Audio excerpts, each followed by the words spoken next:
G'day, I'm Ben, And I'm Shay. and we're going to be doing some gameplay run-throughs of our upcoming real-time arena combat game, Eye for an Eye Arena. Before we do that, it's important for you all to have a basic idea of how to play the game, hence this mini how to play. You should know that all the components shown here are not final. That means the figures here are from Dawn. Bob Ollie has sculpted up some beautiful new ones just for Eye for an Eye Arena, which we'll show you another time.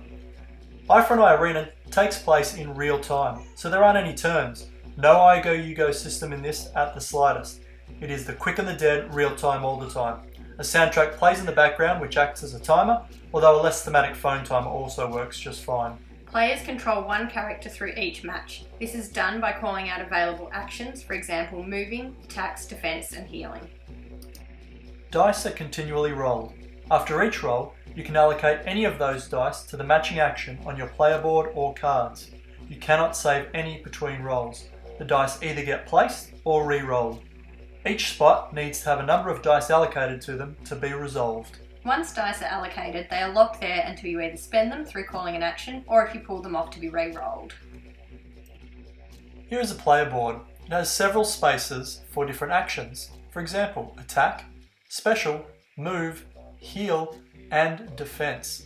Each of these actions is specific to the Oculite or creature chief that you're using and will allow you to do different things. Placing the dice is very simple. Each space just can contain one die, as demonstrated here. Any action that has these flourishes of vegetation around them mean that this is the minimum number of dice that must be allocated before that action can be called. We can see that Stone Swing only needs one dice, and as does Movement because they both have one flourish. The parry action requires 2 dice minimum to trigger because it has 2 flourishes there. The special has 1 flourish, and the heal has 3 flourishes, so it requires 3 dice to trigger successfully. Once an action is called, not only must it be called out clearly so that other players can hear it, but the dice are immediately spent. Movement 3.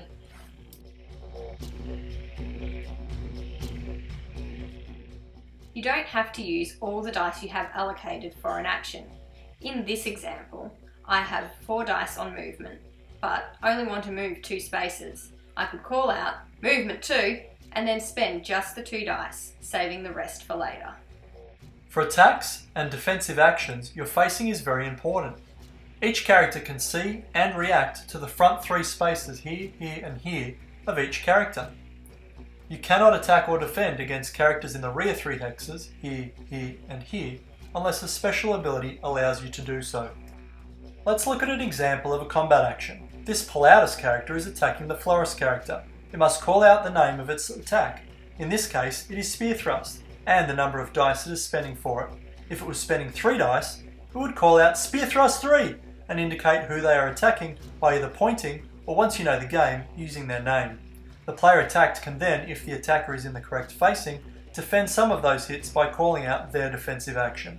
The Florist character has 2 defense dice. She can call out Parry 2. This cancels 2 of the hits, meaning 1 gets through. The Florist player must stop rolling dice and calling out actions until she places 1 wound counter in the Pilatus player's cup. You can see from the flourish around the 2 dice on the Florist player board that they had to spend at least 2 dice to use the parry. It is worth noting that some of the special abilities can inflict unblockable damage. This is damage that cannot be blocked. Most characters can heal by allocating 3 heart symbols to their player board and calling out Heal 1. This allows a character to gain 1 health token from the common pile of health. Once a player has run out of health tokens, their character is killed and is given to the player that killed it, thus earning the player an additional 5 victory points. At the end of the allotted time, or when all but 1 character is killed, the round ends and players total up their scores. Anyone that has been killed is ineligible to score points for that match. Everyone else totals up their points, and for each wound token that has been placed in their cup, they score 1 victory point. For each figure they killed, they score an additional 5 victory points. Players traditionally play 3 matches back to back, adding up their scores between each match, with the highest total across all 3 being the winner. Each character also has 3 abilities that it can prepare for during a match. The dragonfly symbol and the dice can be allocated to these cards to prepare them. Once prepared, they flip over. You can then allocate a number of eye symbols to these cards to then resolve them. Once resolved, they flip over and must be prepared again if you want to use them. These are traditionally more powerful or flexible than your regular movesets. Eye for an Eye Arena can be played by between 2 and 6 players with multiple permutations ranging from every eye for itself, teams of 2, teams of 3, or in the future, even cooperative boss battles. The game can also be played as a full round robin tournament within an hour, which is unlike any other miniature skirmish or battle game on the market. We hope that this video has given you enough of an insight into Eye for an Eye Arena to help you understand how to play and follow along with our gameplay videos. If this is something that you can see your playgroup getting involved in, then spread the word and keep an eye out for it on Kickstarter later in the year.